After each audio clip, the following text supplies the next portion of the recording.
pintig ng puso, daloy ng luha, bawat paghinga at bawat saglit, bawat sigaw ng damdamin, lahat sa akin ito'y isang alay na awit, ang pag-ibig ko sa'yo.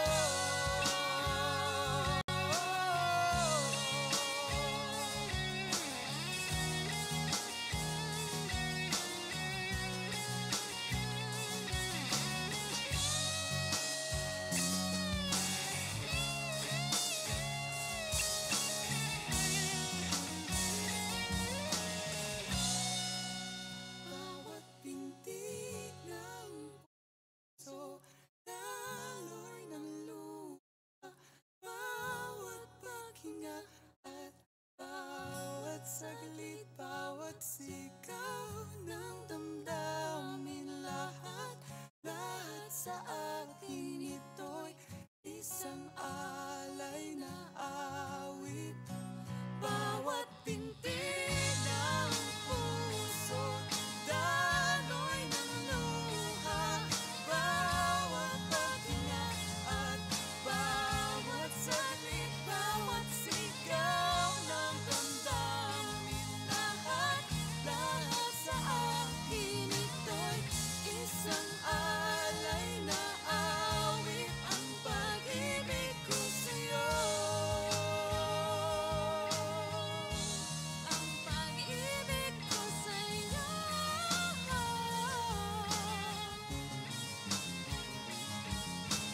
Alay ng bawat pintig, alay ng bawat paghinga, alay sa'yo.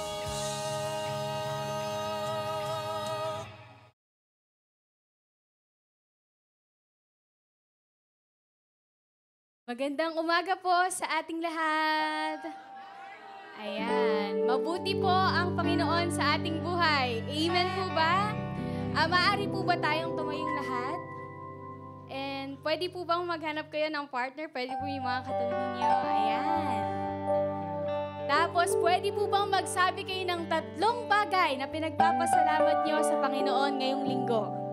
3 bagay lamang po.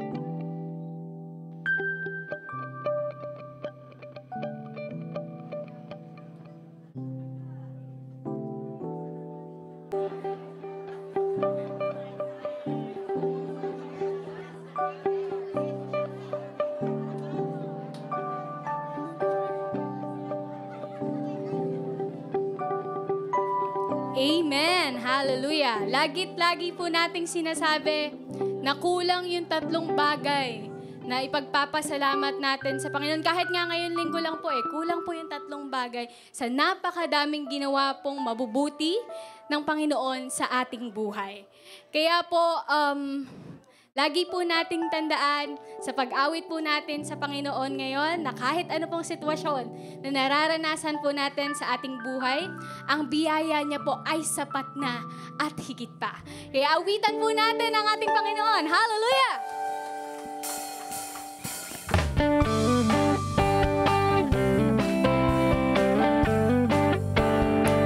Salamat po, Panginoon, sa mga biyaya mo. Hallelujah!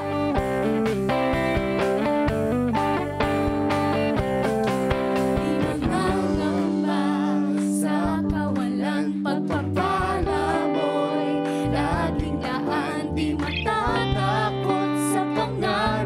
Amen! Naririyan ka pala. Yes, Lord!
siya. Minsan pa po. Hallelujah!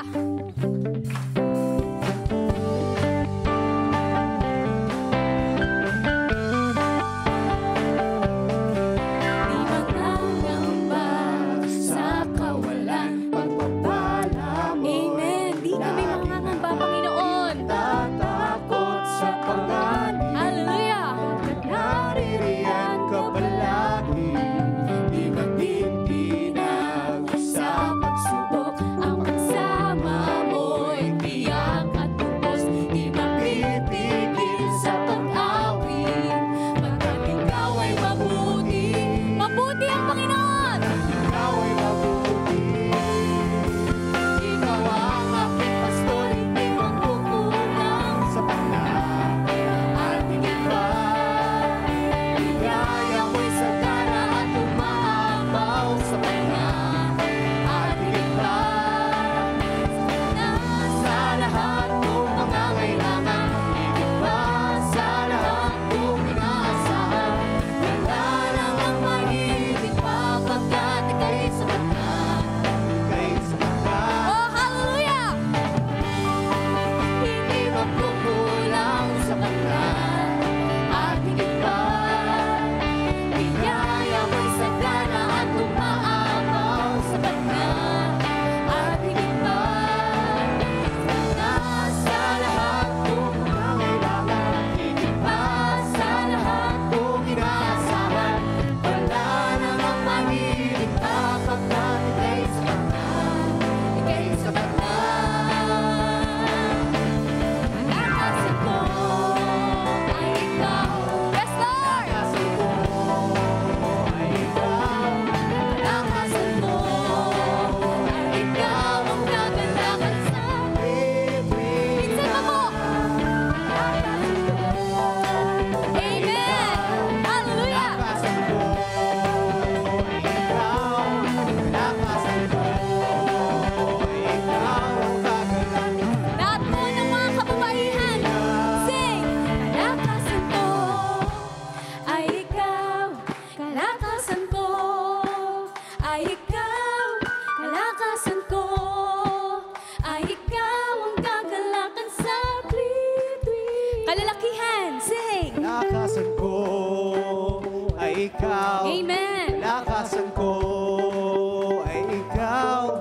Kalakasan ko ay ikaw ang kagalakan sa Pilipinas. Kalakasan ko ay ikaw. Kalakasan ko ay ikaw. Kalakasan ko ay ikaw ang kagalakan sa Pilipinas. Ikaw ang aking pastor, hindi magkukulang sa panahon. At higit pa, bigaya mo'y sagana at umaapaw sa panahon. At higit pa,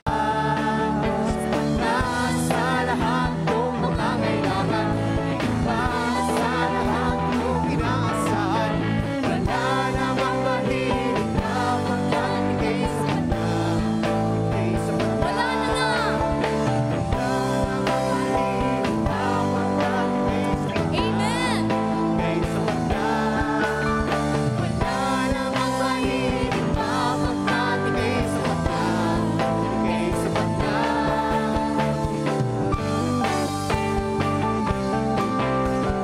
Amen! Hallelujah! Amen! Ang biyaya po ng Panginoon ay sapat at higit. Hallelujah! Hallelujah! Salamat po, Panginoon, sa iyong mga biyaya, sa pag-ibig mo at sa kabutihan mo po sa aming buhay. Hallelujah! Church, naniniwala po ako na kahit po nasa gitna tayo ng pagsubok, nasa gitna po tayo ng unos, kung ano pa man po ang sitwasyon na yan, naniniwala po ako na kaya pa rin po nating magpuri, na hindi na po natin kailangang hintayin na matapos yung pagsubok na nararanasan natin. Kahit na nasa gitna tayo, pwede po tayong magpuri. Hallelujah! Kaya, ayan po yung gawin natin ngayon. Masaya man po, may pagsubok, purihin po natin ang Panginoon. Hallelujah. Awitan po natin ang Panginoon. Hallelujah, hallelujah.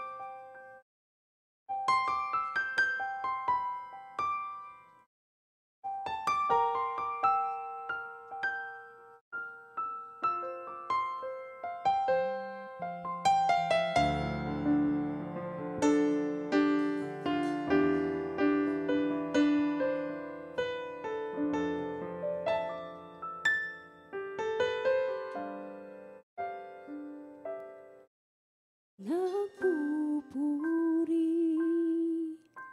itong puso, pag-ibig mo, Diyos, ang tangan ko. Kailan pa man di mo ko iniwan, wala na akong ibang hinahangad. Laging ikaw, wala na ngang iba. Nagpupuri itong puso, pag-ibig mo, O Diyos, ang tangan ko. Kailan pa man di mo ko iniwan, wala na akong ibang hinahangad. Laging ikaw, wala na ngang iba. Biyaya mo'y sapat sa buhay ko. Pag-ibig mong walang hanggan, ang tangi kong kalakasan, pag-asa ka nitong aking mundo. Puso kong ito'y binihag mo. O Jesus, ikaw ang kasapatan ko.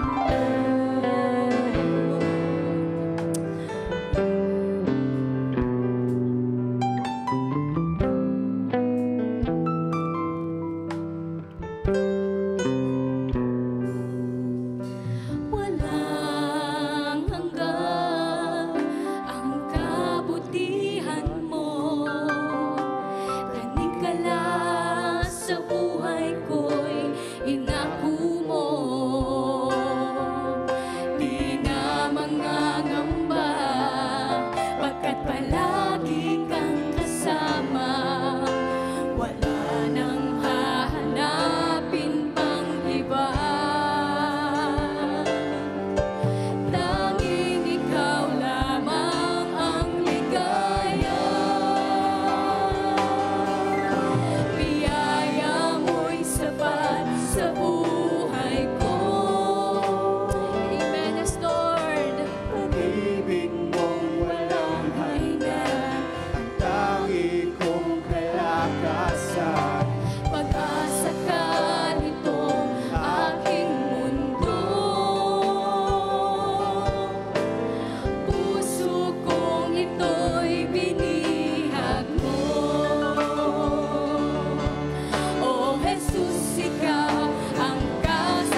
kapakanan itong aking mundo.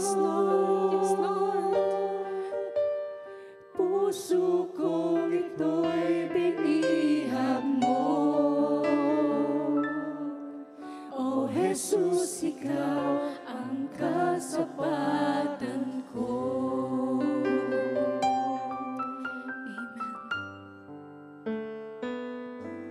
Ikaw ay mabuti,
banal ng Diyos, dakila ka.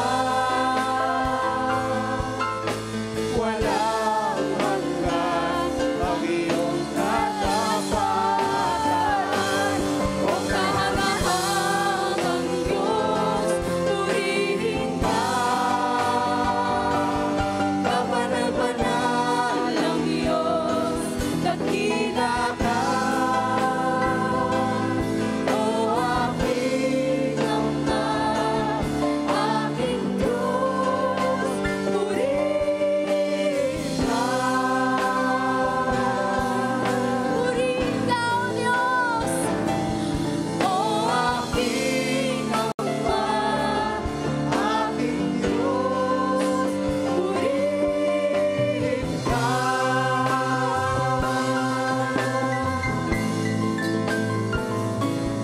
O aking Ama, aking Diyos, purihin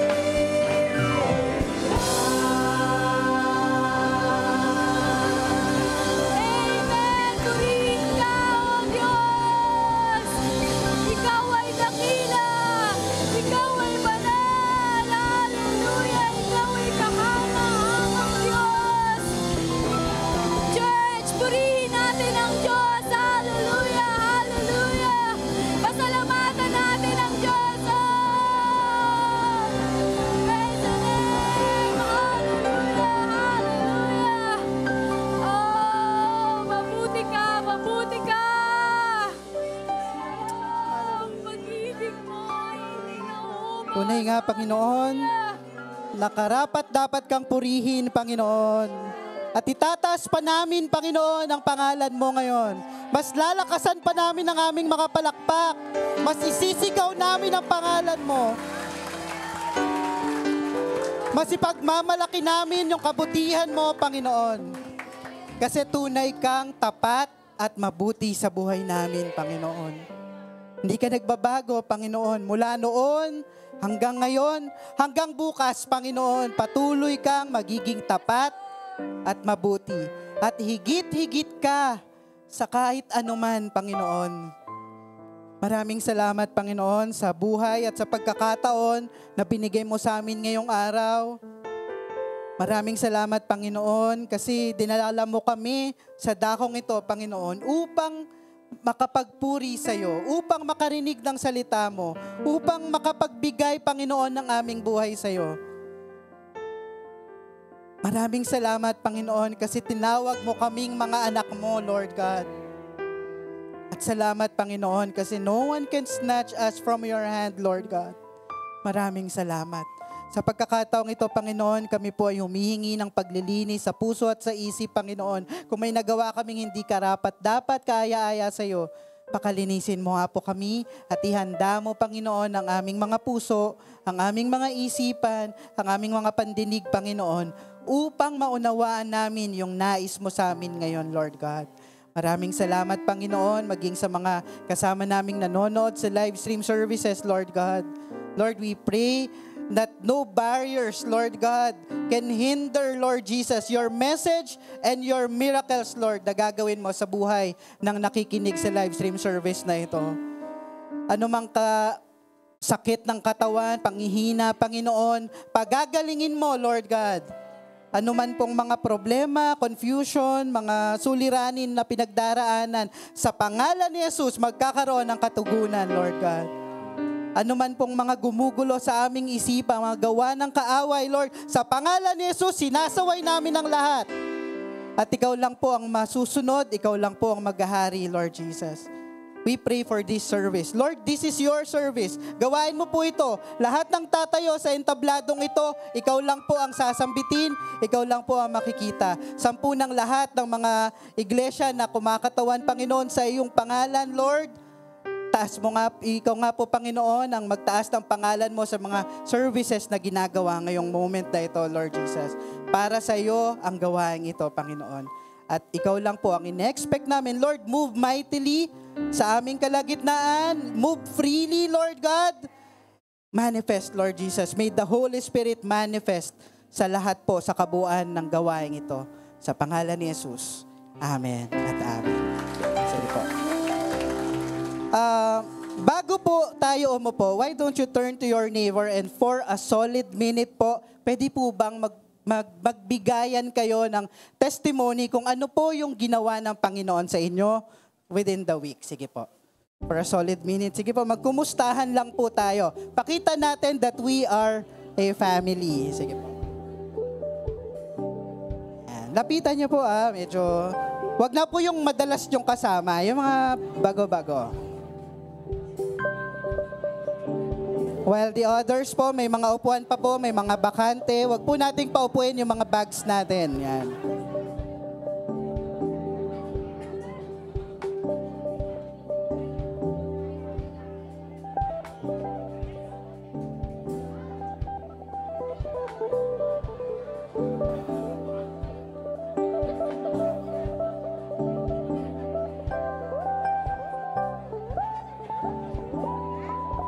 Okay.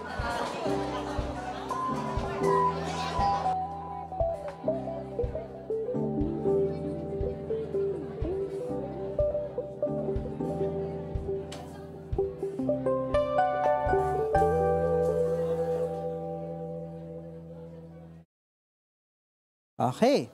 Sige po. Para po, may mga bakanting upuan po tayo sa mga nasa likod. Meron pong bakit po ba iniiwasan itong bandang harapan? Ano? Ayan, upuan niyo po yan. May mga bakante po dito. Huwag po tayo masyadong magsiksikan sa bandang likod. Okay. Welcome to Marikina Foursquare Gospel Church. Ay, wala akong kausap. Welcome to Marikina Foursquare Gospel Church. We are the church that follow Christ and make followers of Christ. Parang, kasimula pa lang, sumakit agad yung lalamunan ko. Yan. So, pakingitian nyo po ulit yung katabi nyo. Pakita naman natin na isang pamilya tayo dito. Ano po? Yan. Kayo din po sa mga nasa live stream, magbatian po tayo dyan. Welcome to MFGC. So, para sa mga nanonood sa live stream, meron po tayong physical services, 7 a.m. and 10 a.m. At live stream services every 2 p.m., 6 p.m., and 10 p.m. And we also have a YouTube channel. So, pwede ka pong mag-follow sa Marikina Foursquare Gospel Church para mapanood nyo po yung mga services po natin. Okay, so grab po natin yung opportunity. Baka po meron tayong mga bisita ngayong araw. Yan, punong-puno tayo. Baka may bisita. Pakitaas po ng kamay. Yan, meron po tayo dito sa bandang harapan. Welcome po. Meron pa po ba? Banda dito. Ayan, si Kuya. Ayan, meron sa harapan. Kasama po nila Kuya Arnold. Meron pa po ba dito sa area na to? Ayan, may dalawa. Mga balikbayan. Baka meron tayong mga balikbayan. Yan. Kuya Arnold. Yan. Yay. Welcome back kay Kuya Arnold. Yan. Chocolate daw. Meron pa po ba mga balikbayan? Okay. So if this is your first time here and you're watching this live stream, type nyo lang din po, this is my first time, para po makakonect din po kami sa inyo. Okay. And if you're regularly watching na po this live stream service, type nyo lang din po yung mga pangalan ng mga kasama nyong nanonood para alam din po namin kung sino yung mga kasama namin sa live stream services. Pero mas maganda kung dadalaw po kayo dito sa physical service next week. Okay. Punta po tayo sa ating mga announcements. Sa Wednesday po, ayan, meron po tayong online prayer cell. Pero, meron pa po tayong special na gagawin. Meron po tayong all-night prayer dahil ang part po ng MMND ng Katiyagaan Division ay 9 o'clock hanggang 12 p.m. ng pananalangin. So, bahagi po tayo ng Foursquare Prayer Network at ang part po ng Katiyagaan Division kung saan tayo po ay kabilang ay mananalangin ng 9 p.m. to 12 p.m. So, idudugtong at isasabay na po natin sa online prayer cell po natin. So, standby po sa ating Facebook page. I-send na lang po namin doon, popost na lang po natin doon yung mga prayer items. At alam nyo po kapag naging kabahagi po kayo ng gawaing ito, kumukonekta po tayo sa prayer chain kung saan buong Pilipinas po for the next 30 days, if I'm not mistaken, 30 days lahat po tayo ay nananalangin. Magandang gawain po ito. Lahat tayo sama-sama, tuloy-tuloy na nananalangin. Okay po, so yung mga prayer items po dyan, isasend na lang po sa inyo. At isa pong mahalagang announcement para po sa lahat ng mga care circle leaders and mentors. So you will be receiving message from Doc Edith sa mga susunod na araw. Pero save the date, March 23 to 24. Yan. So March 23 to 24, inviting all care circle leaders and mentors na imi-message po ni Dr. Edith. So may ganda po tayong gagawin sa mga araw na ito. Another announcement para po sa lahat ng mga FSY. Yan. Pwede po bang itaas ang mga kamay ng mga FSY natin? So meron tayong RNR sa March 15, 7:30 p.m. sa Ushi Cafe. Tama po ba ako? Sa Ushi Cafe. So, Rest and Relax Friday. So, open to sa lahat ng mga young adults, whether single or newly married. At feel nyo po, pasok pa kayo sa kategoryeng ito na young adults. Punta po tayo dito, 7:30 p.m., March 15, Ushi Cafe. Malapit po yan sa Olops. And para po sa Salt and Light, wait lang po tayo sa mga announcements natin. So, standby po tayo kung kailan po ang Salt and Light activity natin. Hey, so hindi ko na po patatagalin. Ang ating speaker po for this day, for this very special day ay isang balikbayan. Yan. So mukhang maghahapon po ang ating speaker ngayon. And after po sa Japan, meron pa siyang talagang deserve niya po talaga yung treat, yung bakasyon. Pero more than that, he is pwede siyang nagpapahinga ngayon eh. Pero alam niyo po, love niya tayo. Bibigyan niya po ang word of God. Dahil love niya po tayo at love niya si Lord. Pastor Kay Carolino. Ayan. Happy birthday po. Thank you.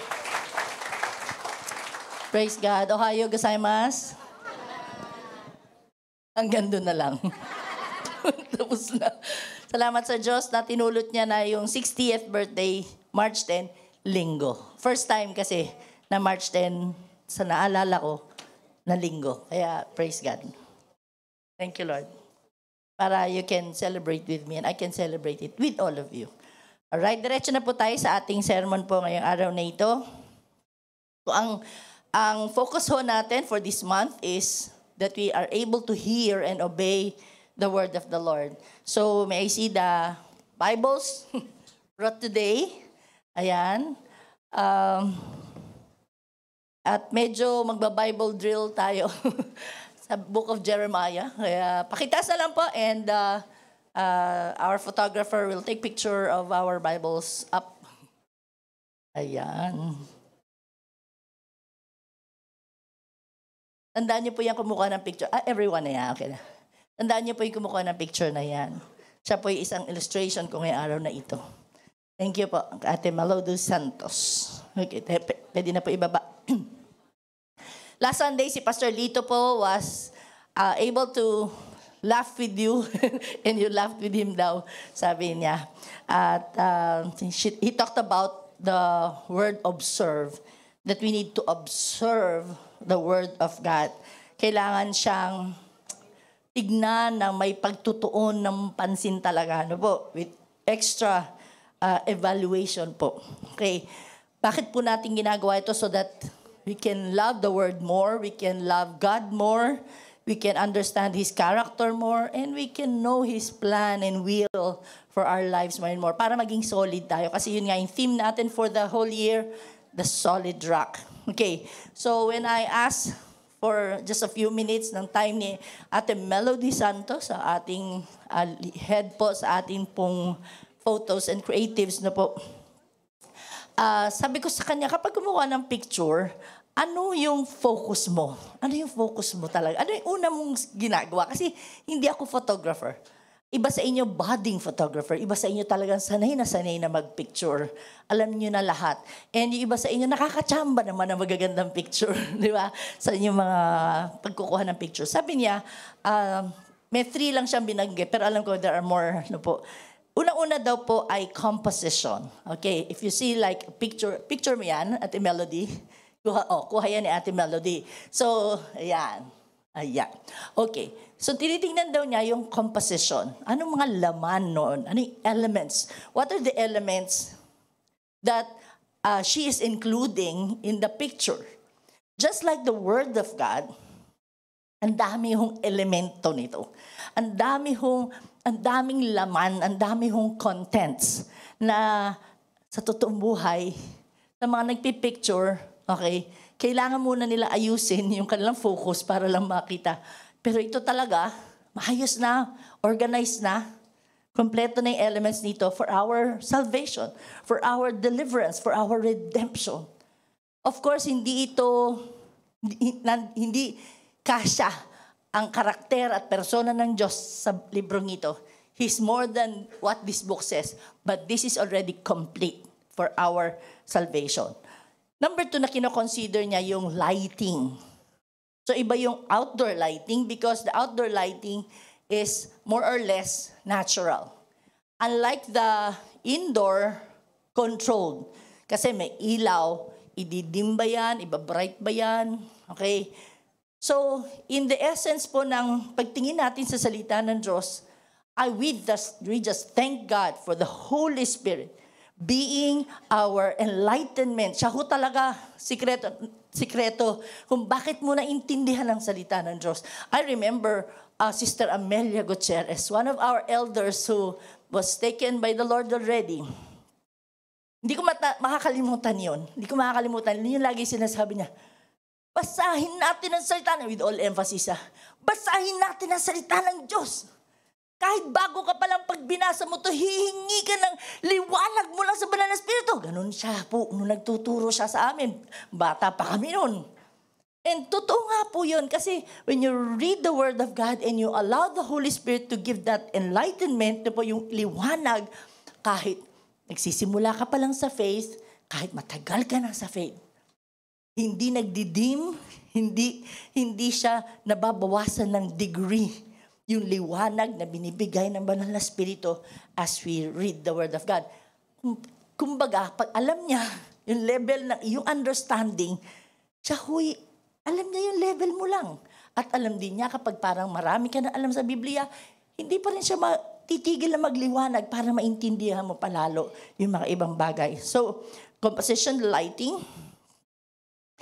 and the angle. Kapag nagpipicture, yung angulo. Saan ba yung gusto niya angle? Iba talaga nagpapa-angle. Kasi may mga profile sila maganda. Ay, pangit ako dito sa side na to. Gusto ko ito. Parang ganon. So yung nagpipicture minsan, alam niya rin yung angle na kung saan maganda. Lalabas maganda yung picture. The Bible should be taken and read from many angles. Kasi hindi mo pwede siyang i-confine na ganito lang ako. Pag binasa ko siya, ganito lang ang style ko. Pag binasa ko siya, basta ito yung perspektibo ko. Bilang nanay, yun lang. Tapos na. Hindi. Kailangan makita mo siya sa iba-ibang perspektibo. Okay? So, hindi ito yung basta ito lang yung type ko na matutunan. Ito lang yung kukunin ko at hindi ko na makikita yung angle nung writer, yung author, yung angle ng mga iba na hindi masyadong malalim sa salita ng Diyos. At yung iba naman ay mga medyo mahirap lang educationally, materially. Kailangan makita ko sa lahat ng anggulong yon at kung paano siya pwedeng maintindihan. So when you observe, hindi lang pala siya basta I observe. Titingnan ko lang, babasahin ko lang, tapos.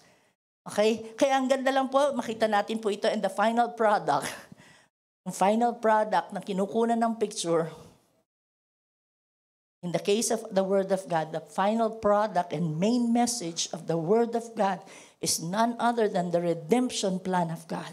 From Genesis to Revelation, kung paano ang Diyos nagplano na mag-create ng tao upang mahalin niya. Maging daily delight niya. Pero nagkasala ang tao. Pero even then, may redemption plan na siya hanggang sa dulong-dulo. So that He can enjoy us forever and we can enjoy Him forever. Yun po yung main message niyan from Genesis to Revelation. So we don't take Him out of context, basta pulot lang tayo ng pulot and then we teach wrong doctrines na po. Kaya naway with all the guidance of the Holy Spirit, I'll be able to deliver anong mensahe ng Panginoon sa atin ngayon. And for our part 2, ang word po natin ay submit. Para lang maging letter T, pinilit na gusto. Tumalaga. Okay, tumalaga. Meron din kasi kayang sa dictionary eh. Hindi yan nalang kinuha ko. Okay, tumalaga. Alam na natin yung word na yan. Ilang beses na natin pinipreach. Pero, let me get straight to the point. Ang word na gusto kong i-apply dyan ay word na yield. To yield. Okay? To resign or surrender to power. Isa-subject mo yung sarili mo under that administration, under that advice. Magpapasakop. Okay? Sa case ng Word of God, pinapakita sa atin kung paano siya pag nag-a-abduct. Kumbaga sa hold-upper, di ba? Ang hold-upper, pag sinabi, hold up to, anong gagawin nyo agad? Okay. Okay, gaganon ka kaagad. Okay? So, surrender. Ang Panginoon Diyos, kumbaga, ino-hold up tayo, quote-unquote, ina-abduct tayo with His tender, loving care. Okay? With His love. Sino ba naman ang hindi susuko sa isang pag-ibig na dalisay at tapat? Sumusuko nga tayo sa evil person. Lalo na, mas magandang magpasakop, sumuko, magpailalim sa Diyos na nagmamahal. Okay? And we want to see the Bible na higit pa sa ating natututunan na nung bata pa tayo, sana hindi tayo huminto. Bakit? For some of us, we have known Him as our Father. Okay, Diyos namin Ama namin sa langit, di ba? Pag nananalangin. And for some of us, lagi na lang ang laman ng prayer natin ay, Diyos ko, ikaw magpapagaling sa akin. So all your life, yan na lang lagi ang sinasabi mo na tagapagpagaling ang Panginoon. And it is true. But I hope that we don't stop at that point na si Jesus is my healer. Ganun na ako. Ganun lang. For some, parang tumigil na rin sa pagkakilala sa Panginoon sa pagiging provider niya. Tuwing nagnanalangin sa Panginoon, kilala lang ang Panginoon tungkol sa, yes, the Lord provides. Yes, God gives ability to produce wealth. Puro na lang pera, provision na lang. And we're not knowing Him beyond being a provider. Ano pa po? For some, basta alam niya nag-exist ang Diyos and He cares less sa mga bagay-bagay na spiritual. So, gusto natin na makilala pa natin siya na husto yung kanyang karakter. That's why we need to hear and obey. Because God wants the best for us. And it is for man's good, not for your harm. Okay? Yung pinakamabuti ang gusto ng Diyos para sa atin. At kung dumadaan man tayo sa disiplina ng Panginoon, it is for our character building so that we can be like Him. So what we'll focus on God's character today is being the just God that we have. The just God. Katagalog ay ang makatarungang Diyos. Pag pinaloso po mo lang yung Tagalog dyan, wala yung nasa ilalim. Basta Diyos. Basta Diyos. Hindi ganon. Kasi parang sa Nike, ano sabi ng Nike shoes? Just do it. Basta gawin mo lang. Basta Diyos. Hindi po yan hindi yung just dyan Yung just na ginamit po dyan ay pagiging makatarungan niya. May hustisya ang Diyos. Okay? Dahil matuwid siya, makatarungan po siya. So yan po yung ating po-focusan ngayon. At ang background ho natin ay makikita po natin sa Book of Jeremiah. The Book of Jeremiah is the most wordy is W-O-R-D-Y, na book sa Bible. Sa sobrang dami ng sinasabi nito. Ang haba-haba, ang daming salita. Okay? Ang sobrang dami. And it is named after the prophet na ginamit ng Diyos na si Jeremiah. Jeremiah was still young when God called him na gamitin siyang spokesperson for Israel and Judah. So alam naman natin po yung Israel or Judah, the land of Judah, the nation of Judah. Okay po. So, ang gusto kong sabihin sa kanya, ang gusto sabihin sa kanya ng Diyos para sa nasyon ng Judah ay matatagpuan po muna natin sa Jeremiah 27. So Bible drill, Jeremiah 27, 1 to 22. Ito po ay nangyari 600 years before Christ came. Let me give you a background.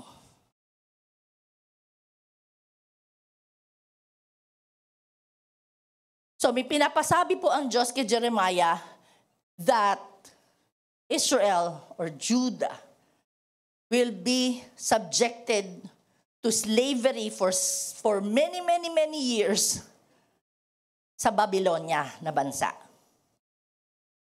Sino ba naman ang gusto magsabi ng balitang yan sa grupo ng mga tao na alam nila, sabi nila, favorite sila ni Lord, chosen nation ng God. And here was Jeremiah, magsasabi sa kanila, nako, kayo ay magiging alipin sa Babylonia. For 7 decades, or 70 years, meron bang maniniwala sa isang Jeremiah na batang-bata pa siya nung nagsisimula na siyang mag-prophesy ng ganyang bagay? Okay. As a background, there was already an attempt, mga 2 years prior to what I'm talking about, 2 years prior, there was already an attempt na para magkukudeta or mag-aalyansa yung mga nations surrounding Israel, mag-aalyansa sila to fight and rebel against Babylon. Muntik nang naging victorious pero hindi natuloy yun. So this time, they were saying, sabi ng ibang nasyon, uy, magkampi-kampi tayo. Labanan natin ang Babylon para hindi sila magwagi. Okay? Hindi tayo magiging slaves ng Babylon. Hindi tayo magiging alipin ng Babylon. Parang ano lang yan Spain tsaka Philippines or Japan and Philippines. No? Maglaban-laban tayo. Gumawa tayo ng alyansa. Okay. Pero, dun sa planong yon, ito na po si Jeremiah. Sabi ng Lord sa kanya, sige, magsuot ka ng fetters or yung chains, ibig sabihin noon, and the pamatok, the yoke. Okay? So pupunta siya sa harapan ng mga hari, okay, hari ng Israel, hari ng sila Zedekiah. Nagsimula pa yun sa time ni Josiah, nung batang hari pa siya, ganyan. Nagsisimula na yung mga prophecy na niya. So gagawin niya, do we have a picture of that pamatok? Okay. Next slide. Yan, okay. So ito po ay isang crossbar, wooden crossbar, na nilalagay sa dalawang baka, ano po? At nakatali yung leather doon sa crossbar na yon, ay yung leather straps. At hindi sa baka ngayon kinabit. Kinabit ito sa katawan ni Jeremiah. And he showed up to show the kings, ito po mangyayari sa Israel. O mangyayari sa Judah. Magiging slaves po tayo. Matagalan 70 years ng Babylon. Sino ba namang tatanggap ng ganyang balita? Siyempre maiinis ang kahit sino na ganyan ang deklarasyon. Samantalang here was another prophet in the name of Hananiah. Si Hananiah, prophet yan ng king. By history, working under a king. So usually, their prophecies align sa mga kung ano yung gusto ng hari na mapakinggan. So hindi talaga ito prophecies lagi na galing sa Diyos. Sila po ay nangangalaga dun sa paligid. Pag may tinanong ang hari, anong masasabi nyo sa mangyayari? Parang ganon. So itong mga prophets na ito, magbabalita sila na malamang na magugustuhan ng hari. So, here was Jeremiah saying, naku, may pamatok. Magiging slave tayo. Here was Hananiah saying, after 2 years, mag-alyansa lang tayo. Pagtatagumpay tayo, hindi tayo masasakop ng Babylon. So, ang ginawa ni Hananiah, tinanggal yung pamatok na yun kay Jeremiah. Para ipakita, hindi tayo magtatagal dyan. Parang ganon. Hapo. So, Pinipilit pa rin siyempre ni Jeremiah na hindi ganyan. Parang negative yung sinasabi ko sa inyo, pero ito talaga ang gagawin ng Diyos sa atin. Okay? Sino ang gagamitin? Jeremiah 27:6. Who will be the agent na gagamitin ng Diyos tungkol dun sa pamatok na yan? That burden na yan, that yoke. It will be Nebuchadnezzar. The famous Nebuchadnezzar, the king of Babylon. Siya yung gagamitin agent ng Diyos para ma-carry out yung plano ng Diyos. And what will he do in verse 8? May gera, 27:8. May tigutom, may mga sakit na ibibigay. Okay, may mga papayagan ng Diyos na mangyari sa Babylon para po sa mga tiga-Israel. At sabi ng Diyos sa mga na message kay Jeremiah para sabihin sa mga hari, okay? Verse 9, you must not listen to your prophets. Ang to your prophets yan, yung mga prophets na katulad ni Hananiah, huwag kayong makinig sa kanya. Ang gandang pakinggan. Pero hindi yon ang gusto kong mangyari. Ito naman, sabi ni Jeremiah, magiging captive tayo, magiging slave tayo. Ano ba yan? Walang pananampalataya, napakababaw ng spiritualidad ni Jeremiah. Baka hindi siya totoo, siya yung nagsisinungaling. Siyempre, yun yung pangit eh. Ito yung maganda. Ito, lakas ng pananampalataya. Kaya doon tayo. Okay. Ang sabi ni Hananiah, they will not serve the king of Babylon. Pero Jeremiah says otherwise. Hindi ganyan ang mangyayari. So sabi niya sa 27:11, sabi ni Jeremiah, take it or leave it or. He offered a choice between, anong gusto niyo? Magpapasakop kayo sa Babylon or you will be destroyed. May parehong destructive yun Mapapatay kami. Yung isa magpapaalipin sa Babylon, parang parehong negative yun Yung choices na yun. Pero si Zedekiah received the same message na talagang magpapasakop sila sa Babylon. An instruction pa ng God through Jeremiah, sabi niya, hindi ang Diyos ang nagpapadala ng mga prophets na yan. They are prophesying falsely in Yahweh's name. Nagsisinungaling sila, nagpapauso lang sila. Hindi ko yan sinasabi. Okay? So, ang gagawin ni Nebuchadnezzar sa inyo, kukunin lahat ng meron kayo dyan sa temple, yung mga treasure sa temple, lahat ng mga palangganan yung bonggang-bongga dyan, lahat ng bronze, lahat ng mga treasures. And going back 2 chapters before, look at chapter 25, verse 15. Okay? Chapter 25, verse 15. Ang sabi po dyan? You must what? Sa English, you must drink the cup of wrath. You must drink the cup of wrath. Sa Tagalog na Bible, ayan. Yung saro ng puot ng Diyos. Tanggapin nyo. Okay. Pastor Aki, are we saying today in our century that we need to talk about the wrath of God? Di ba yan Old Testament? Pero sa New Testament po, it's still very clear under the book of Romans says it all. Nandun pa rin yung wrath of God. Ini-explain pa rin. Pero kailangan nating maintindihan na ang puot ng Diyos ay hindi katulad ng puot ng tao. Because when man gets angry, when man gets furious, at meron siyang wrath or puot, may hatred siya, usually, ang kanyang response ay gante. The usual response is vengeance. Hindi mo ako tinira ng mangga, Di rin kita pagsasayang mamaya. Ganon tayo lagi. Okay? Inisnab mo ako kanina, bakit? Mas lalo kita isnabin.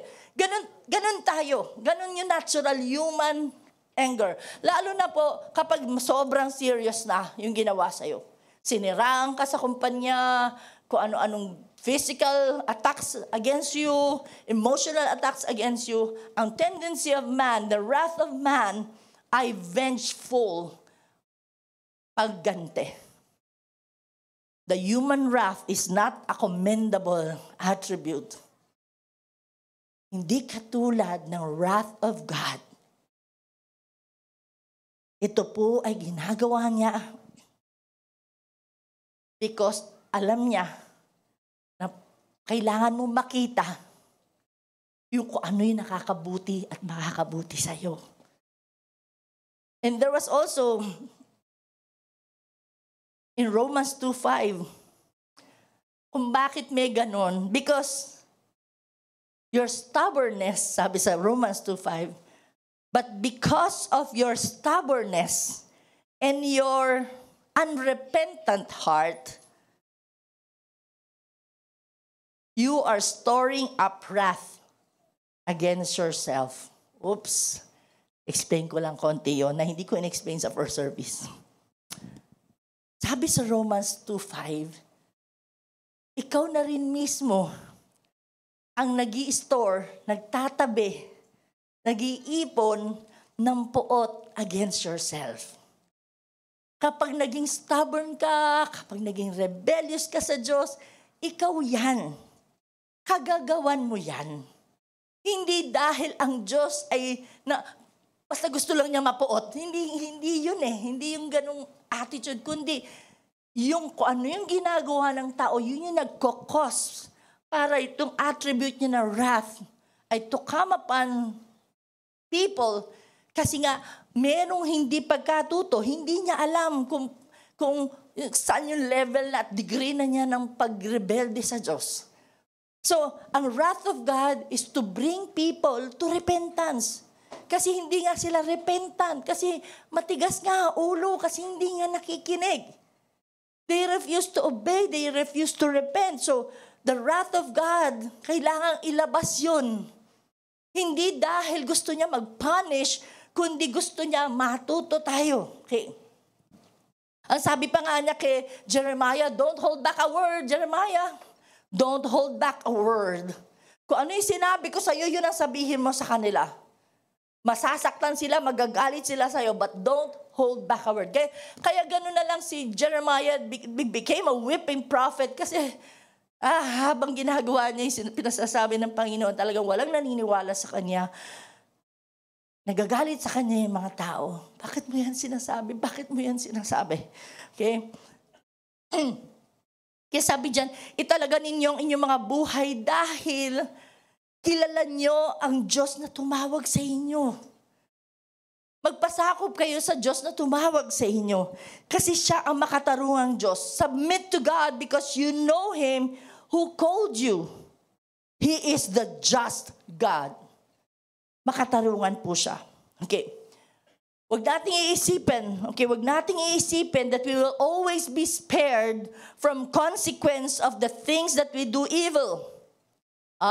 Follower naman ako ng God, kaya pag ginawa ko to, okay lang kasi ang laki-laki ng biyaya ng Diyos, hindi niya ako paparusahan. Hindi niya ako bibigyan ng consequence. I'll be spared from the consequence kasi naniniwala ako sa biyaya ng Diyos. Parang very noble po yung salitang yan. Pero lagi po nating tandaan, hindi dahil the grace of the Lord abounds that we can always abuse that grace. Tandaan natin, there are natural laws na dinisenyo ng Diyos. There are man-made laws na pinayagan ng Diyos para maghari sa atin, para may order sa mundong ito. Imagine niyo kung walang mga batas na po. So, ano pong ibig sabihin yan? Late ka gumising kasi puyat ka computer games mo. Hindi ka, sakit ng ulo mo, may sakit ako. Dinalate ka sa office, binawasan ka ng sweldo, nagagalit ka, sa opisina nyo, bakit ka binabawasan? Late ka naman. Sino may kasalanan? Yung relo, hindi nag-alarm, hindi ko narinig. Okay. Alam mo na ang mali yun, Tapos i-spare ka dahil Christian ka, spared ka? Hindi. Tama ba ako? May consequence kasi dahil may mali, kasi may man-made laws. Okay? Dami mong kinain. Nag-eat all you can ka breakfast. Eat all you can lunch. Nag-eat all you can ka pa ng dinner. Nagmukbang ka buong araw. At sasabihin mo, walang consequence yun kasi Christian ako, by the grace of God, hindi ako i-impatchoin. Amen, nag-impatcho ka.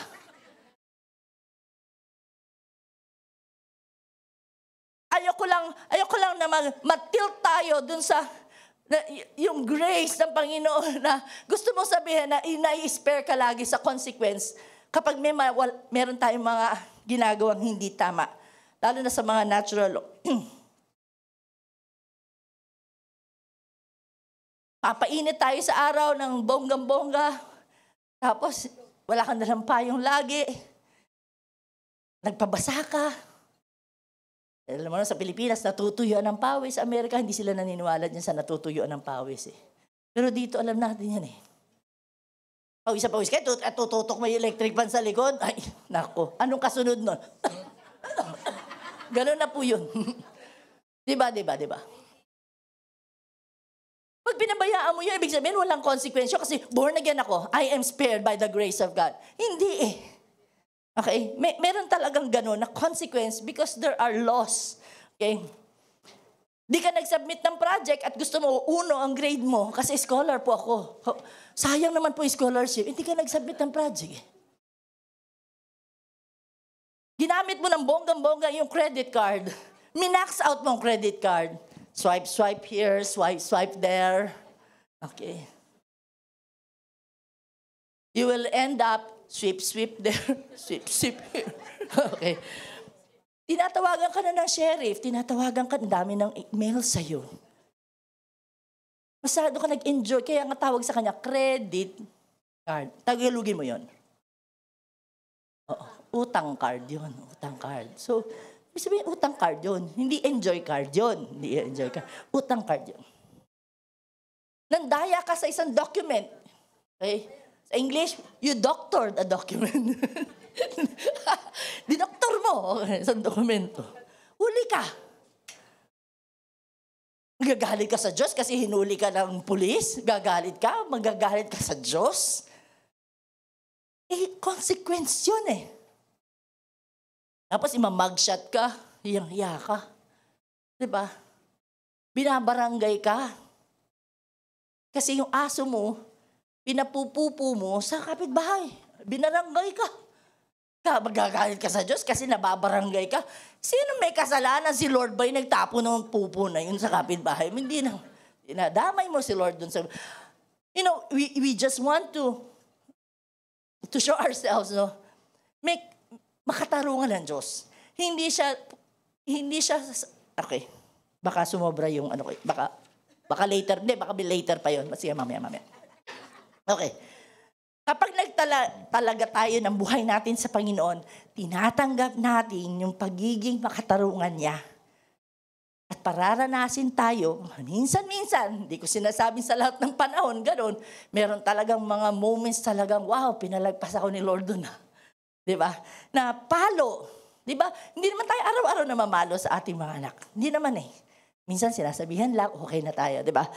Minsan pinapadaan tayo kasi ayaw niyang mamihasa ka sa mali. Sabi sa katabi, ayaw ng Lord na mamihasa ka sa mali.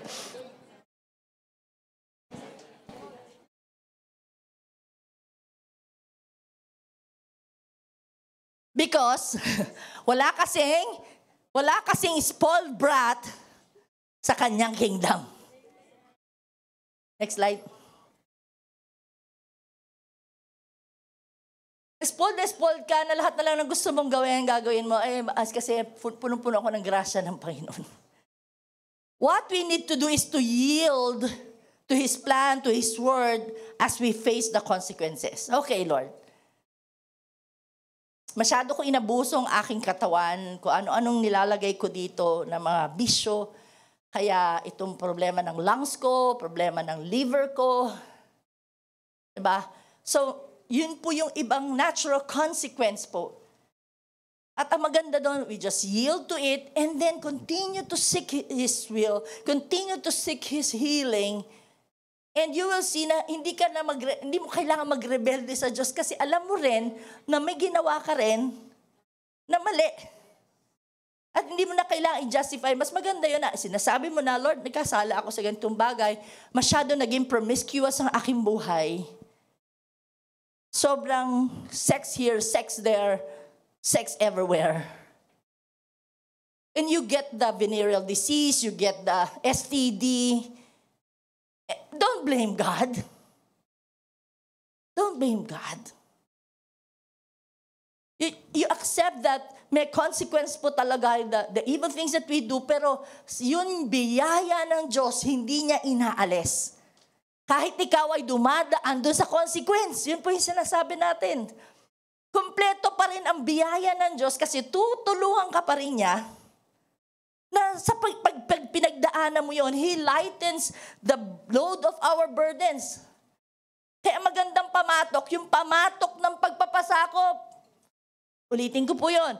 Ang magandang pamatok, yung suot mo yung pamatok ng pagpapasakop. The yoke of submission to God's plan and God's will and God's word and God's character of being just. Back to our story.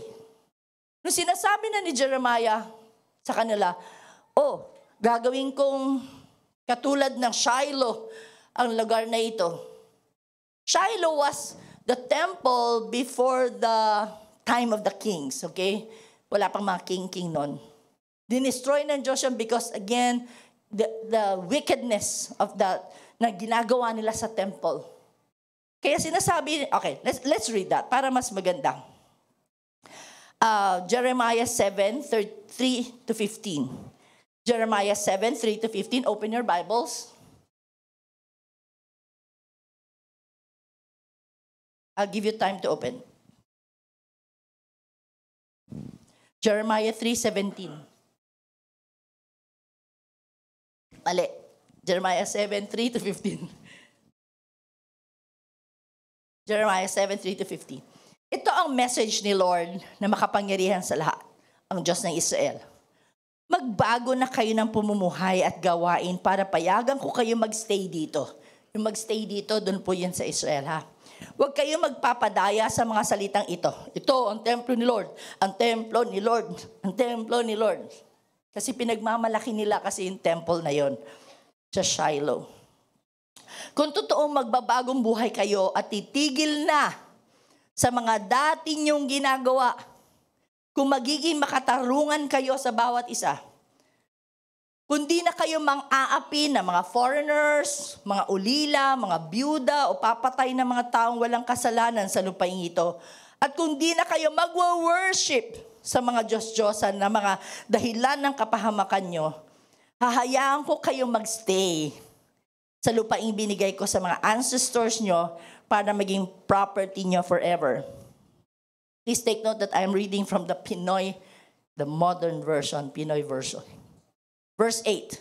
Pero heto kayo, nagtitiwala sa mga madayang salita. Bakit kayo nagnanakaw, pumapatay, nakikipagrelasyon sa di nyo asawa, nanunumpa ng di totoo, nag-o-offer kay Baal at nag-worship sa ibang Diyos na di nyo kilala? After nyong gawin ang lahat ng bagay na kinasusuklaman ko, sabi ng Panginoon, haharap kayo sa akin sa sarili kong templo para sabing, uy, ligtas tayo dito. Ano bang tingin nyo sa temple na ito? Kuweba na magnanakaw? Tandaan nyo, kitang-kita ko ang mga ginagawa ninyo. Pumunta kayo sa Shiloh, ang unang lugar na pinili ko kung saan ako dapat i-worship. Tignan nyo ang ginawa ko sa lugar na iyon dahil sa kasamaan ng bayan kong Israel. At ngayon, ginawa nyo rin lahat ng kasamaan na iyon. Di kayo nakinig kahit na paulit-ulit ko kayong niremind. Look at the term. Dinedman nyo. Yung Pinoy version talaga lang, ha. Dinedman nyo mga sinabi ko. Kahit na dinedicate pa sa pangalan ko ang temple na ito, na lugar na ito na binigay, temple na ito na pinagkakatiwalaan nyo, gagawin ko rin dito ang ginawa ko sa Shiloh.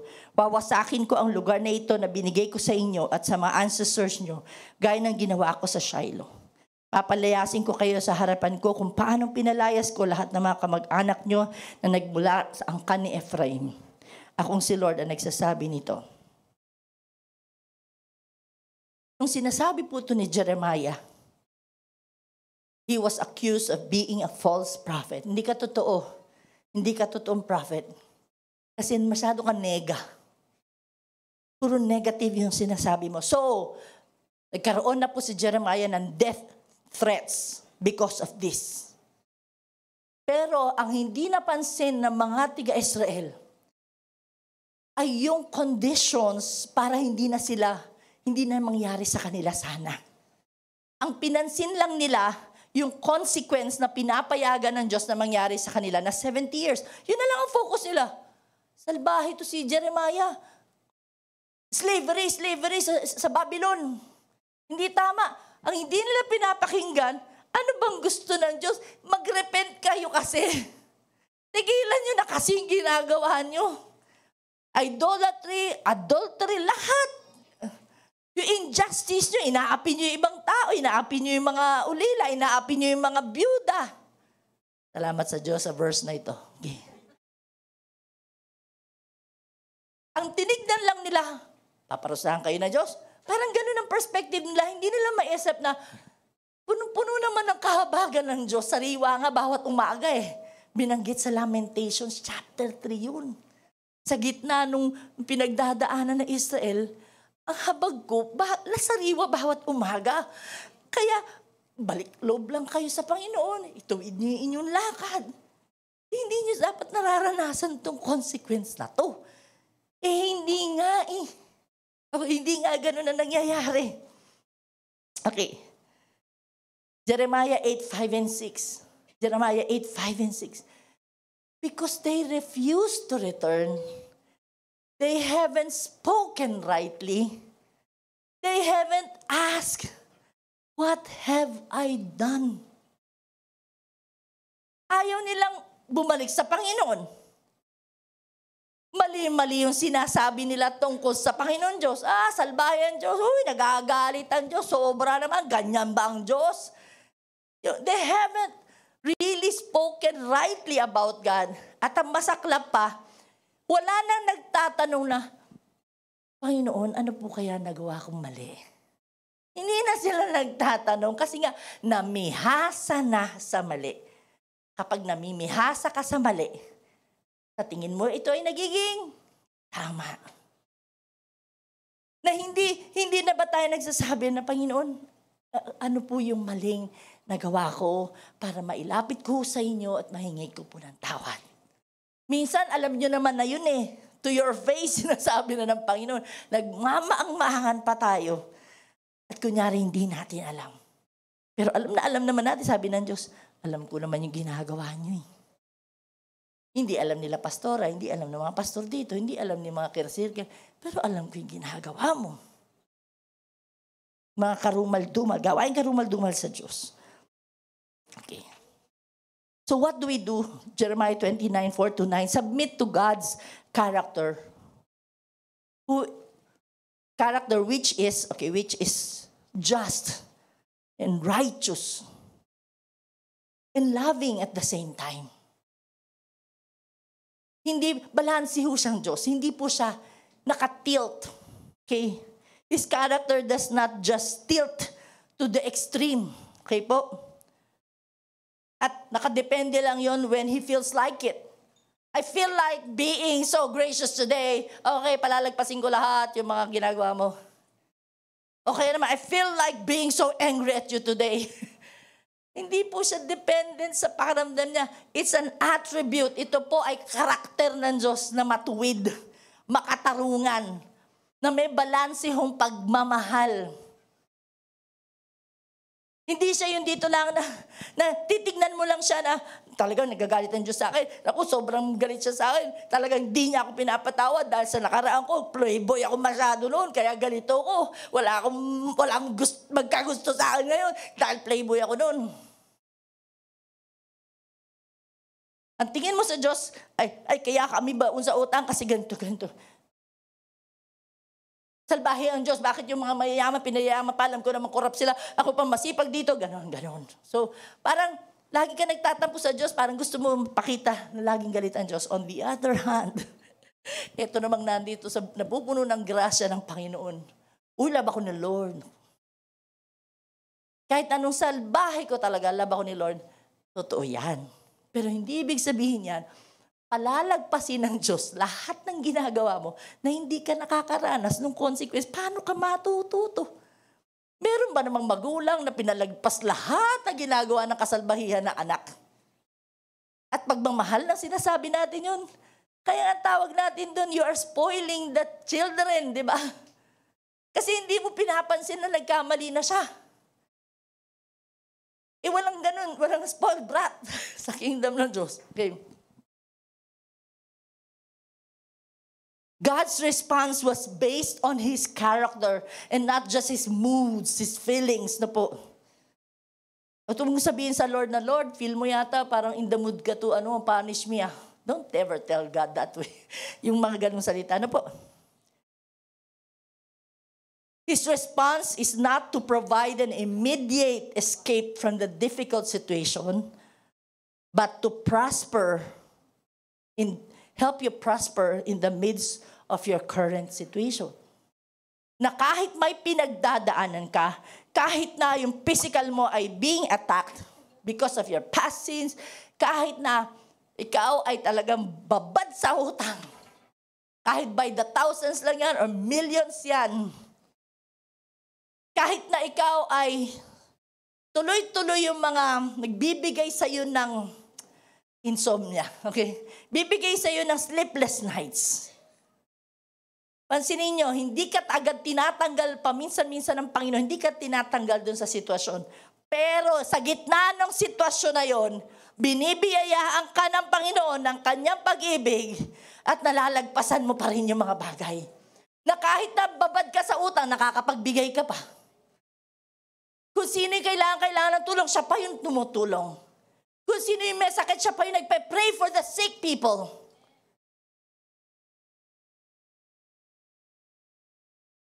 And many of you, this is your favorite verse. Jeremiah what? Tingnan nyo, talagang memory verse nyo talaga yan. Okay, ano sabi dyan? For I know okay.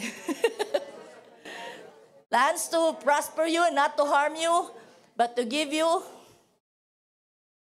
Alam nyo, di ba? Ang konteksto ng verse na ito ay hindi, wag nyo lang kunin niya na laging gusto lang talagang sobrang bait ni Lord. Hindi niya ako pararanahin sa consequence. Please, no? Yung background po nito, hindi kasi lagi kasi tumatalikod ang Israelites sa Panginoon.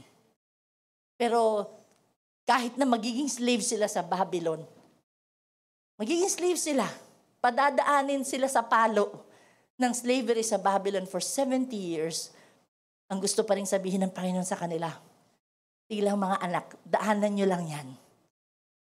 Daanan nyo lang yan. Kasi alam ko yung plano ko sa inyo. Makakabuti yan na minsan mapapahalo rin kayo. Para matutunan nyo kung paano tumawag sa Panginoon. Kasi mamimiss nila ang worship eh. Pag nandun na sila sa Babylon, sobrang dami ng Diyos-Diyosan doon. Wala silang temple na katulad ng sa Shiloh. Kung saan sila mag-worship. So, they will begin to seek God and miss God. Naku, nasa na yung dati nating ugnayan. Ngayon, ibang style na. Pag nasa Babylon na, iba-iba na kung ano na ng mga ritual. So, they will miss God. At makakatulong yun sa kanilang pagpanunumbalik sa Panginoon Diyos. And God preserved them, okay? Pagpapasakop sa plano ng Diyos, hindi sa plano natin o sa mga plano ng mga false prophets sa ating paligid. May mga prophecies kasi din over our lives. Quote unquote. Hindi, sige, basta magiging ganito ka. Hindi, alam mo namang hindi ka called doon. Alam mo may calling ka. Alam mo ganito calling mo. Tapos, iniiwas-awasan mo. Tuloy ka, alun kakagulo-gulo yung journey na po. God is omniscient, so submit to His omniscience. Ulitin po natin yan. Okay. God is omniscient, so submit to His omniscience. Sa Tagalog ho, tumalaga sa Kanyang, Tagalog din yan. Pagkatalos lahat. So, talos meaning alam lahat. Okay. Pagkatalos lahat. Omniscience. Alam naman ni Lord lahat eh. Okay? Huwag tayo magmaru. Ano yun? Magmaru, no? Huwag tayo magmaga-gleng. Ayan. Kasi mas magaling si Lord. Iwasan ho natin because God knows the bigger picture. Tanda natin, nakikita lang natin kung ano yung picture ngayon. But God knows the bigger picture from beginning to end of our lives. And it is His intention to bring us closer to Him and His original design. Mas makilala ho natin siya for our restoration. Not only for ourselves, but for the unshakable kingdom's sake. So sabi ni Lord, Jeremiah, sabi mo sa kanila, habang nandun sila sa Babylon for 70 years, mag-build sila ng house, mag-plant sila. Ibig sabihin, gawin mo pa rin, kumbaga mag-move on ka, mag-move on, ganon. Magtanim kayo, mag-build kayo ng family, ganyan. And huwag natin kalimutan, may isang instruction sa dulo, pray. Ibig sabihin, mag-pray pa rin kayo as one chosen of the Lord na mag-pray. Huwag mong kakalimutan yun. Yes, continue to live kahit nasa Babylonia kayo. Patuloy pa rin kayo sa pananalangin sa akin. Huwag kayong stop. Basta gawin nyo yung dapat nyo gawin. Okay. Let me give you, in closing, the illustrations now. Number 1, yung sitwasyon natin sa buhay. Our own situation sa buhay natin. Sino ho dito ang ayos-ayos na ng buhay niya? Sobrang ayos ng buhay niya. Taas ang kamay. Perfect na perfect ang kanyang buhay. Taas ang kamay. Nakakaingit naman kayo kung kayo ganyan. Pero alam natin na hindi tayo laging maayos. But hindi dahil hindi tayo maayos, it will stop us from doing what God wants us to do. No. It should not stop us to be the best version of God's design para sa atin. Let's be the best version kung paano tayo tinawag ng Panginoon. Sa ikaw yun, okay?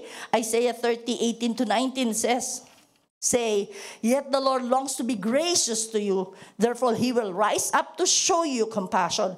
For the Lord is a God of justice. So pinagsama niya sa verse na ito, yung kanyang justice at yung kanyang grace. Pinagsama niya po yan. So tumalagat tayo sa Diyos at sa kanyang kapangyarihan. Imbes na magtampo sa Diyos, just submit to God's character. Makatarungan po siya. He knows what He's doing. He will rise up. He will show up. Submit to His timetable. Number 2, situation sa ating bansa. Sino nagsasabing ang ganda-ganda, ang galing-galing ng bansa natin? Taas ang kamay. Sobrang galing na ating bansa. Taas ang kamay. Ay naman, ano ba kayo? Dele, joke lang. Hindi perfect ang ating bansa. But we need to do what we need to do to be the best citizens of this country. And let the Lord take care of the immoral, the corrupt, the greedy people. Ang Israel, 70 years sila under that kind of rule sa Babylon. Panginoon, ilang years pa po kami sa Pilipinas. Pero sige lang, Lord. We will still be the best citizens. We will pay our taxes. We will cross sa pedestrian crossing. Kasi yung taas-taas mga footbridge. Hosea 12:6, but you must return to your God. Maintain love and justice. So, imbes na magrebelde sa bansa natin, just submit to God's character, Makatarungan po siya. Alam niya what to do. Just continue to trust and believe that He's doing something greater than our noblest intentions. Akala mo, napaka-noble na intention mo. Dapat ganito kasi bansa namin. Dapat ganito. Okay na. Pero mas kaya pa ng Diyos yan kaysa mas dun sa intention mo. Ha? Ipagpasakop ka dun sa plano ng Diyos. Okay. Tumalaga sa Diyos at sa kanyang salita at pangako hinggil sa plano niya sa ating bansa. Number 3, yung sitwasyon niyo po sa community. Sino ho dito ang ganda-ganda ng community namin? Ang bait lahat ng tao. Okay. Lalo na sa Philippines po, alam natin hindi lahat maayos. Hindi lahat na opisyal matino. Sa paligid, may adik, may siraan, nagsasaksakan, minsan may lasingan, naghahabulan, magulo, mainit, masikip, maputik, mabaho.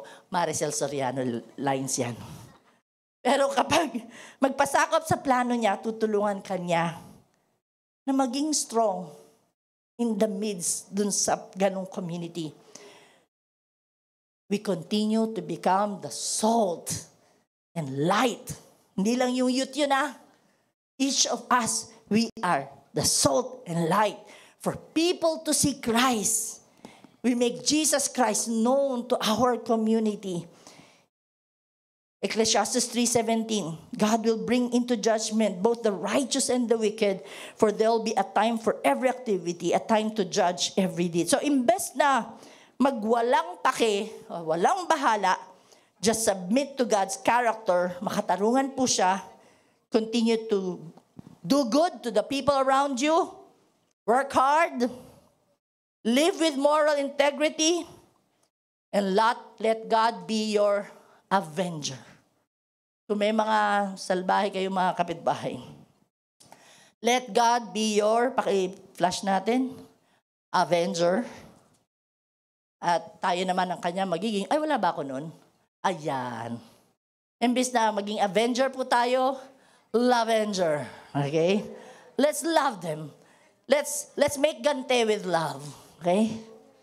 Ma-amaze ka na lang kung paano kayo pa-prosper lalo ni Lord. Kung paano kanya ibe-bless for being gracious. Okay? Tumalaga sa Diyos at sa kanyang plano para sa iyong komunidad. And lastly, sa situation sa pamilya. Sino dito, very perfect po ang pamilya? Wala, di ba? Of course, yeah. Of course. Uso yung mga of course eh. Hindi lahat ng pamilya may takot sa Diyos. Hindi lahat nagmamahal. But you need to yield to Him who sees the bigger picture. Pag-pray pa rin natin tuloy-tuloy yung asawa nating ayaw magmahal, parang nababawasan yung pagmamahal. Pag-pray natin dire-diretso yung mga asawa nating ayaw magpasakop. Which reminds me, hindi ko alam kung narinig ng katabi kong kapatid, dito sa likod namin, habang nag-iintay sa flight namin, coming back here, may nag-away na dalawang na mag-asawa. Gigil na gigil yung babae. Ano ba naman ginagawa? Basta parang ganito effect Ano ka ba naman? Ano bang ginagawa mo? Bakit kasi hindi mo matutulan? Bakit kasi ang takot-takot ka sa tao? Ganun. Kasi para ang dating sa akin, nawawala yung iPad kasi hindi nilagay sa computer bag, nilagay sa ibang bag. Kaya parang nag-aaway sila. Saan mo kasi nilagay? Ang lakas ng boses ng babae. Pero iniisip ko talaga, nabuti na lang wala na akong asawa. Joke lang. Alam mo yung lalaki, tahimik lang. Nangangatwiran siya. He was reasoning out, no? Pero dahil siguro parang lang siya, simple tone, na hindi niya alam yung mga bagay-bagay. Parang ganawa ko dun sa lalaki, but at the same time, baka nga talagang kapikon-pikon na rin yung lalaki kasi hindi matuto, parang gano'n. Kaya naintindihan ko rin yung side ng babae, pero ang sobrang gano'n ng babae, hindi yun yung picture talaga na sinasabi sa Ephesians 5, hindi talaga. Ay, alam ko, basta. Kasi, gano'n ba, hindi pa matapos yun. May break pa na ako. May break, tas mamaya. Kasi dapat natututo. Anyway. Alam niyo po, kapag nagpasakop muna tayo pare-pareho sa Panginoon, according to Ephesians 5, ang secret ng lahat ng to, magpasakop tayo lahat sa Panginoon at matututo tayo magpasakop sa isa't isa. Okay? Sora, sa babae lang sinabi, hindi po, Ephesians 5:20-21. we need to revere one another. Kailangan po meron tayong paggalang sa isa't isa. Just submit to God's character and continue to pray for your family, help one another, forgive one another, and you will witness the unfolding of God's grace upon your family sa lahat ng salin lahi. Tumalaga sa Diyos sa kanyang pagliligtas sa iyong pamilya at salin lahi. Let me conclude with this. Why do we submit even to evil people? Diba? Alam nating evil, pero nagpapasakop tayo. Alam natin kurap, susunod na lang tayo. Minsan may mga ganun. Kilala ko to. Parang ganun, di ba? Nagbabayad ka pa rin ng tax. Alam mo kahit na minsan may ginagawang kalokohan sa tax. Di ba? Why not submit ourselves to the just God who knows everything? God is just. He will pay back trouble to those who trouble you and give relief to you who are troubled. Matthew 11:28-30. Worship team, please come. Lumapit kayo sa akin. Kayong lahat na napapagod at may mabibigat na pasanin, at bibigyan ko kayo ng pahinga. Pasanin ninyo ang aking pamatok at matuto kayo sa akin, dahil ako ay maamo at may mababang loob. Makakakita kayo ng kapahingahan sa akin, dahil madaling dalhin ang pamatok ko at magaan ang pasaning ibibigay ko sa inyo. Kung ang naiisip po ninyo ngayon ay kayo'y pinarurusahan, quote-unquote, pinarurusahan kayo ng Diyos. Isipin nyo na lamang po yun na ang kanyang pagpayag na ikaw ay mabigyan ng karampatang consequence ay para sa ikabubuti mo. Magpasakop ka dun. Sakop ka dun. And continue to seek His plan for your life. Because sabi ni Lord, alam ko yung plano ko sa iyo, mabuti. Hindi para sa ikakasama mo. Alright, let's sing this song together.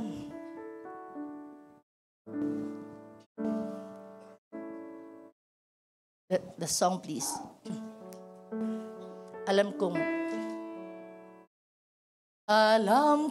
may magagawa ang Diyos. Alam kong may magagawa ang Diyos. Kung ako'y magtatapat sa Kanya ay susunod. Alam kong may magagawa ang Diyos. Once again.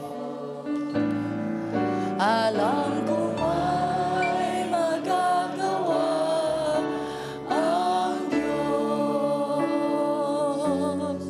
Alam kong may magagawa ang Diyos. Kung ako'y magtatapat sa Kanya ay susunod. Alam kong may magagawa. Let's try this verse, the second verse. Alam ng Diyos ang Kanyang gagawin.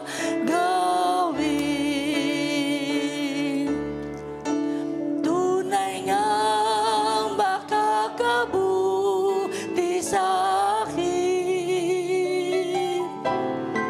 Sa salita niya'y susunod, sa Kanya'y pasasakop.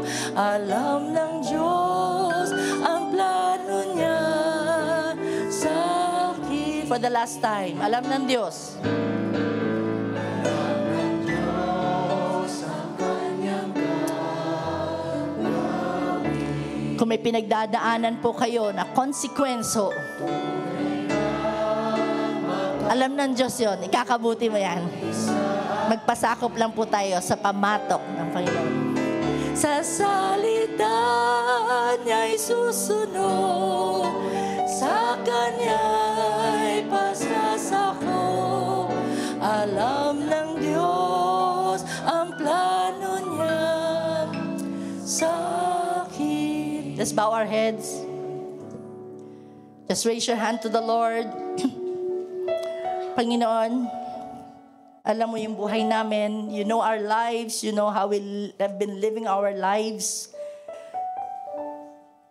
Sorry po, Panginoon, sa aming mga kapalpakan, sa amin pong misdemeanor, sa amin pong pagtalikod sa inyo, sa amin pong mga pride po, Panginoon. Patawarin mo kami kung may tendency po kami talaga magrebelde sa inyo, magtampo sa inyo, tumalikod sa inyo, at sisihin kayo sa mga evil things na nangyayari sa aming buhay. Patawarin mo kami kasi ini-ignore namin ang prompting ng Holy Spirit sa amin para kami ay mangumpisal sa inyo. Kaya ngayon pong araw na ito, nangungumpisal po kami, Panginoon. We are confessing our sins to you. Forgive us. And I know that you are just. Okay? You are true to your word. You are righteous, Lord, para patawarin po kami. Salamat po.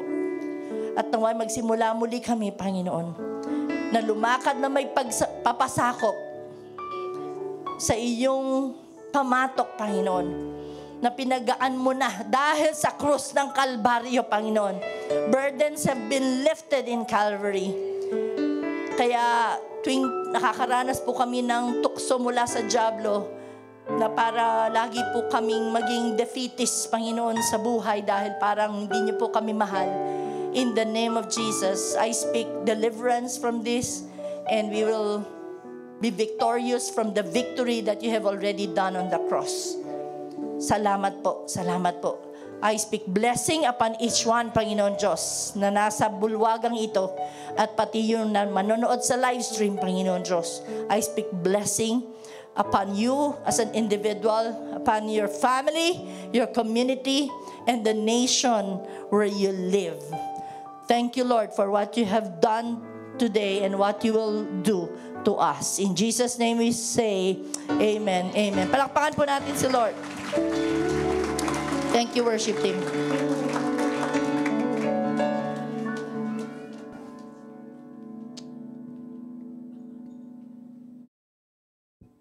Okay. Hello po. Hello, good morning. Ayan. Good morning po sa bawat isa, sa ating lahat na nandito at pati nasa live stream po. Sino po dito yung nakakaranas ng biyaya ng Panginoon sa araw-araw? Say amen! Amen.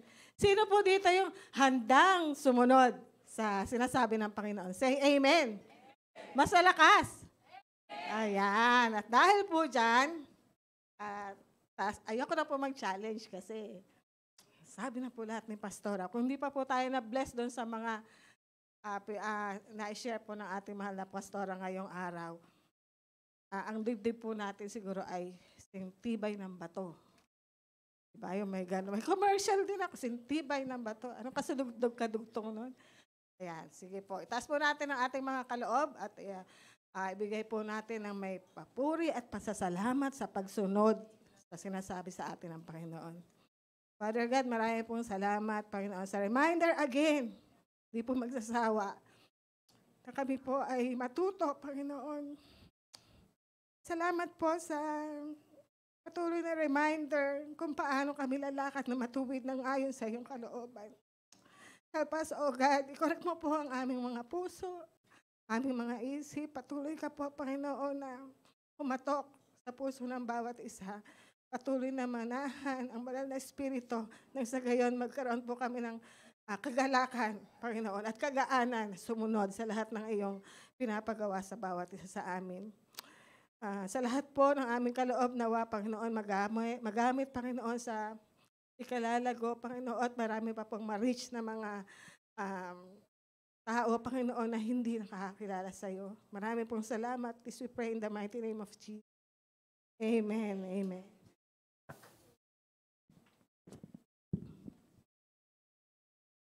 Amen. It's a special day again for our dear Pastora Kay kasi hindi lang po edad yung nadagdagan sa kanya, pati po yung citizenship. Yan, di po ba? So hindi lang siya citizen of heaven, Filipino citizen. Ngayon po, siya ay senior citizen na. Yan. At dahil po dyan, alam nyo po ba, tayo po ay imbitado sa isang salo-salo mamaya after this service. Sino po masaya? Yan. May salo-salo po. So, magagalak po si Pastora Kay na magsama-sama po tayo. Wag po muna tayong umuwi. Bali, wag po tayong dumiretso agad sa paglabas. Magbibigay po ang ating mga PC ng mga invitation, ng mga stub. Kasi po, kung wala kayong hawak na stub, wala po tayong food. Para lang po may konting control lang po tayo, no? So, saglit lang naman po ito. Tapos maki-fellowship po kayo with one another, especially with Pastora Kay. So, yung mga anak nyo po, wag nyo na pong kuhanan ng stub.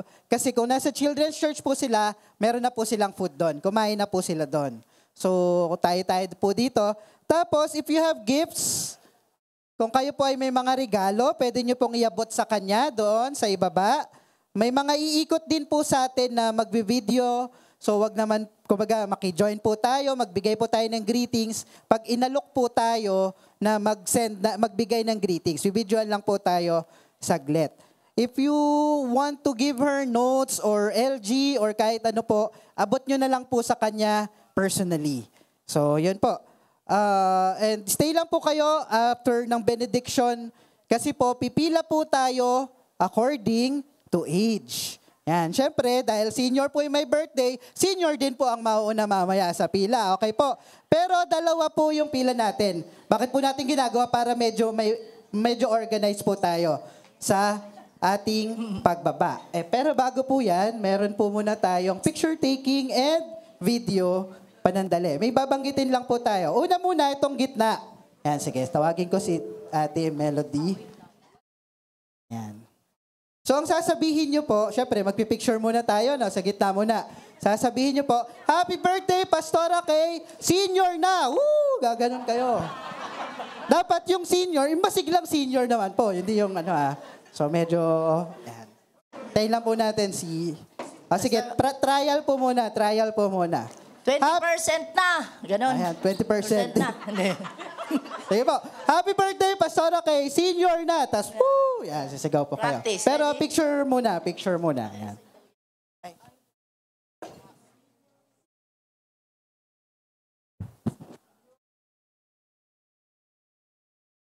Sige po, dito muna, tapos mamaya doon, tapos doon po. Para lahat makuhanan.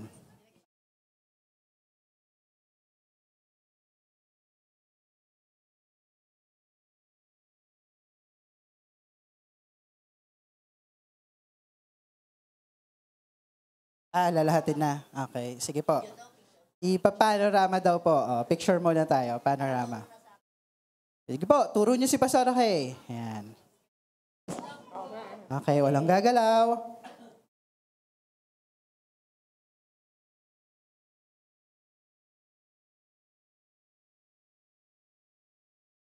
Video? Okay, sige po. Ito na, video na po. Game na. Okay, trial muna. Sige. Sige po, trial po muna. 1, 2, 3, go! Happy birthday, Pastora Kay! Senior na! Mas masigla po kapag game na. Okay. Okay. Natutuwa ba ako sa senior? Yes. Yes. 20%. Okay, go.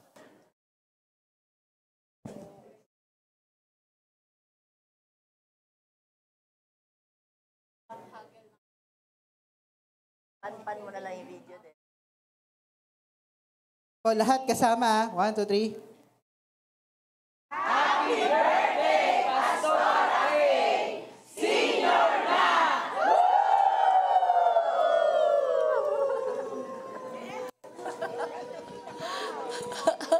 Okay, sige po. Tayong lahat ay tumayo. And let's pray.